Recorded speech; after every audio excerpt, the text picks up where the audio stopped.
ఇంకా ఏంటంటే మన పిల్లలకి మనము మంచి మాటలు చెప్పాలి. అలాగే మంచి అనేది చెప్పాలి. తర్వాత మీరు రేపొద్దున మీకు మ్యారేజ్ అయిన పిల్లలకి మన అక్క చెల్లెలు గాని, అన్నదమ్ములు గాని మ్యారేజ్ అయిందంటే ముందు మనం చెప్పుకోవాల్సింది మన పిల్లలకి.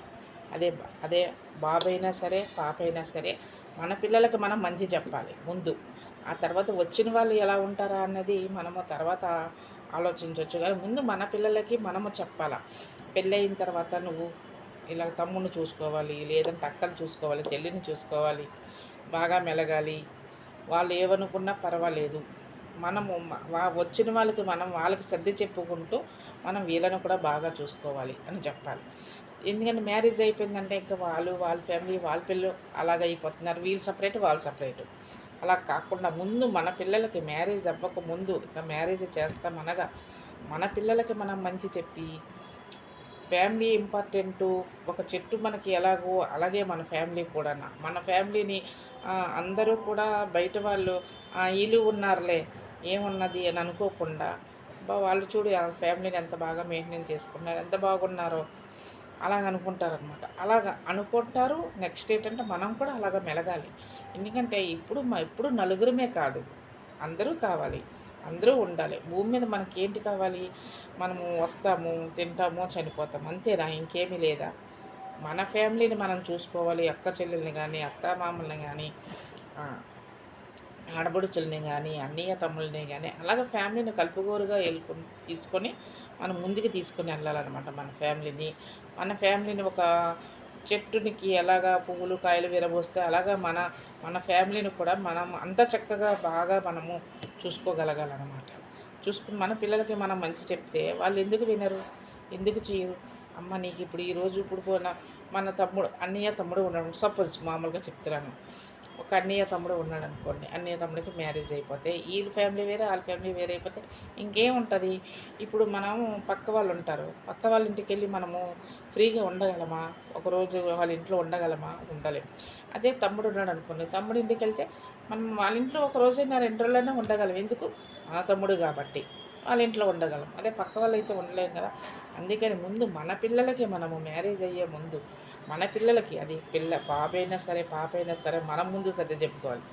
వచ్చిన వాళ్ళతో మనం జాగ్రత్తగా ఉండాలి. నా తమ్ముడు, మా అమ్మ, మా నాన్న అని మనం చూసుకోవాలి. మనం చూసుకొని భార్యని అలాగా వెనక చేయొద్దని చెప్పం కదా. వాళ్ళని బాగా చూసుకోవాలి, వీళ్ళని బాగా చూసుకోవాలి. అలాగే ఎల్లప్పటికీ ఫ్యామిలీని కూడా బాగా చూసుకోవాలి. ఎందుకంటే ఇప్పుడు వాళ్ళకు పుట్టిన పిల్లలు వాళ్ళకి కూడా చిన్నన్నాళ్ళ ఇంటికి వెళ్ళాలి, పెద్దమ్మాళ్ళ ఇంటికి వెళ్ళాలి వాళ్ళు కూడా అనుకుంటారు కదా. వాళ్ళు కూడా ఎవరు లేకపోతే ఈ నలుగురు ఎంతసేపు ఏంటి, ఇప్పుడు ఎన్ని జనరేషన్ ఏంటి, ఆట ఆడడము, లేకపోతే టీవీ చూడడము, లేదంటే సెల్ చూసుకోవడం, అంతే నా జీవితం. అంతకు మించి ఇంకేముండదా? ఈ నలుగురు ఆ నలుగురు కలిస్తే కాసేపు ఆడుకుంటారు, లేదంటే ఒక 2 రోజులు ఎక్కడికన్నా ట్రిప్ వేసుకుంటారు, ఎక్కడికన్నా వెళ్ళాలనుకుంటారు, లేదంటే గుడికి వెళ్ళాలనుకుంటారు. ఏ పార్క్కో వెళ్తే ఎంత సరదాగా ఎంత హ్యాపీగా ఉంటుంది.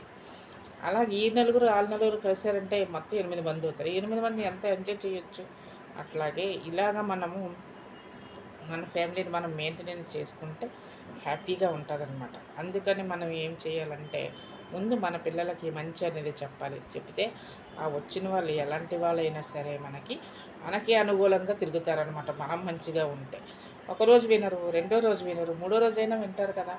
అందుకని ముందు మన తల్లిదండ్రులు మన పిల్లలకి పెళ్లి చేసేటప్పుడు మనము ముందుగా మనం చెప్పుకోవాల్సింది మంచి మాటలు చెప్పుకొని ఫ్యామిలీ అన్నీ తమ్ముడు, అమ్మ, నాన్న అని మనం చెప్తే వాళ్ళు కూడా అలాగే అర్థం చేసుకుంటారు. వాళ్ళకి కూడా ఏం కావాలి, ఎంతసేపు పిల్లలతోనేనా, ఇంకా అన్నయ్య తమ్ముడు అక్క చెల్లి వాళ్ళు ఎవరు వండక్కర్లేదా? వాళ్ళు కూడా అలాగే మనం మంచి చెప్తే వాళ్ళు కూడా మంచి అని అర్థం చేసుకొని చక్కగా ఫ్యామిలీని మెయింటెనెన్స్ చేస్తారనమాట. ఇప్పుడు మన ఒక పురుగు వచ్చి ఎలాగ ఆకుల్ని పళ్ళుని తినేస్తే ఎవరైనా ఆ చెట్టుని చూస్తారా? చూడరు. అదే పువ్వులు పళ్ళు కాయలు విరబూస్తే ఎవరైనా ఆ చెట్టు ఎంత బాగుంది, అందంగా ఉందని చూస్తారు కదా. అలాగే మన ఫ్యామిలీకి కూడా. అందుకనే మన తల్లిదండ్రులు మన పిల్లలకి మనం ముందు మంచి చెప్తే అందరూ మంచిగా ఉంటారు. వాళ్ళు కూడా మంచి అనేది తెలుస్తుంది, అన్నీ అర్థం చేసుకుంటారు, బాగా కలుపుగోలుగా ఉంటారు అన్నమాట. ఇదే మన ఫ్యామిలీని మెయింటెనెన్స్ చేసుకోవడం. Okay, thank you.